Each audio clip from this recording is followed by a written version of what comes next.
How y'all doing, man? Today we're finna read 1 Corinthians 9, verse 16.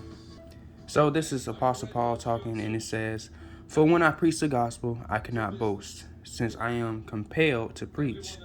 Woe to me if I do not preach the gospel. If I preach voluntarily, I have a reward.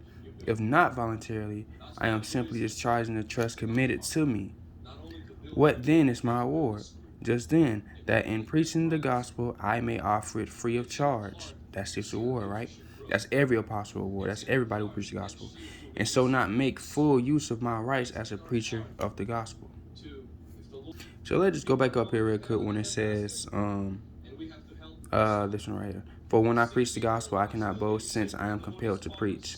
Woe to me if I do not preach the gospel." So we are compelled to preach, right? We are supposed to preach the gospel boldly and obviously willingly to help people no matter what persecution we all receive, right? From whether that's from a family member, whether that's from a random person down the street, wherever it's from, right? We need to preach the gospel. But also we can go back down here when he says, just this, that in preaching the gospel I may offer it free of charge.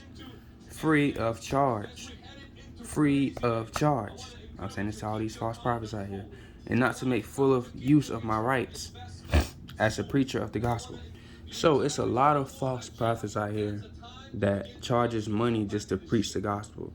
First of all, let's separate these things right now. Tithing, okay, that church money is for the church, right? Tithing, number one, is more than just money. It could be land, materials, whatever you're trying to give, right?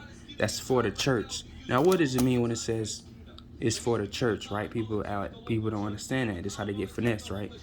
Your pastor knows, I don't know if you do know all the way, but he should be knowing that tithing, when people do tithe, it's for the church, not for your personal expenses, not for your bills. It's for the church bills, not for your luxury cars and all this other stuff, which is fine if you got that through your work, your labor that you put in. For example, like business and real estate. Okay, cool, you got it, cool. Just don't let that have you. You know what I mean? But don't use the church money for your personal things, right? You should be doing that for free. Like I heard it was preachers charging $5,000, $6,000 just to sit near them, just to spread the gospel. Like, come on, bro, no. And that's wrong. But we also should pray for them people like that too, because they don't know no better. They probably do know better. Their hearts is wicked. They don't understand the true consequence of that, right? But yeah, man, we gotta stop that, right? We gotta stop letting these preachers out here use your money just for personal things. Like your preacher, like for example, you know dang well, your preacher was he was laid back. He had a regular car, and all of a sudden, once he started tithing and getting this big church, he just get this big old $1 million jet out of nowhere 8 months later. Like, what the freak? You know what I mean? You know he don't do no business and nothing like that, but he do the church. So yeah, man. The church money is for the church. Tithing, it don't even gotta be money. The church tithing is for the church. For example, if somebody need help and they need for a house and somebody tithe a house, whoever needs that house who belongs to the church should get that house from the church, right?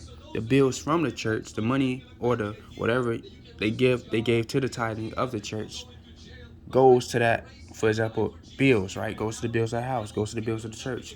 It's things like that, not for your own personal usage. Anyway, stay positive, stay blessed. I'm out.